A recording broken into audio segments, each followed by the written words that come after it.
من بگم الان؟ بگو. بگم خب اومدیم الان اونجا هستیم که شهرستان نکا، بگی بینشون شده روستای هزار جریب. هزار جریب یعنی پر از 1000 جریب جنگل. اولین روستایی که 1000 جریب رو وارد میشیم به نام زرندین معروفه. زرندین مکانی بسیار زیبا توریستی، محل زندگی غرقابل ایرانی باشه که در این محیط زندگی میکنم.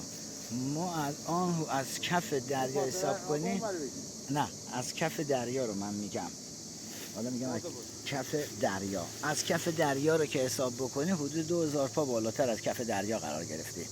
رودخانه اون پایین مشاهده میشه اما بسیار کوچکه. نیسان هم اونجا قرار گرفته، حالا تو تصویر اصلا دیده نمیشه، ما داریم میبینیم بنزی یه بنده انگشته. از کف مهربان رود. آره از کف مهربان رود. 400 متر بالا. نقطه‌ای داره که دو تا رودخونه به همدیگه تلاقی میکنن. یکی مهربان روده، یکی مهربان روده، یکی هم رود نکاست که به هم برخورد میکنن.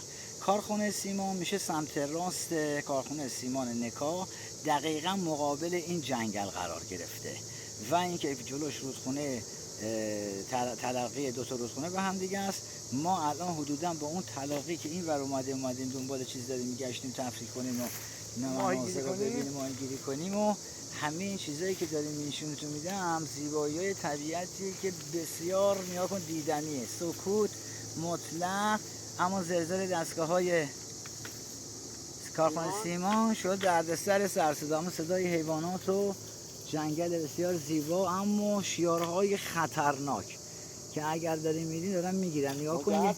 آره یه جاده اون بالاست و جنگل، میبینی صخره سنگا رو سفید میزنه، اینا همه صخره سنگه، جلوشون جاده است.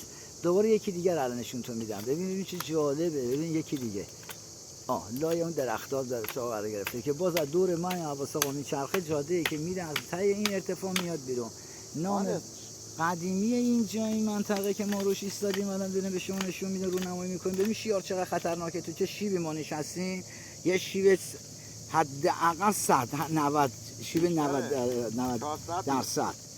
درصد نشستیم روش. اینم یکی از درختای قدیمیه. جانم اصلا من بین رفته سلاح ایمنی. دارن چوب دست درست میکنن. دمت گرم. اینم آقای عباس آقا داره یه چوب برای خودش درست میکنه، میترشه میگیره دستش که چیکار کنه. همیشه از چوبای خشک جنگل استفاده کنه. اتفاقا اشتباه گفت چون چوب خشک در اثر فشاری که بشه احتمال شکستنش خیلی زیاده و پرت شده. باید از چوب تر استفاده کنیم در جنگل یا از درخت انجیلی که جلوتون گرفتم. مشخصه این درخت انجیلیه. انجیلی، جنگل انجیلی استفاده بکنید یا چوب بلوط. تمام. خدمت شما. موفق باشید. قربونه. خدا حفظتون کنه. دستم بسته.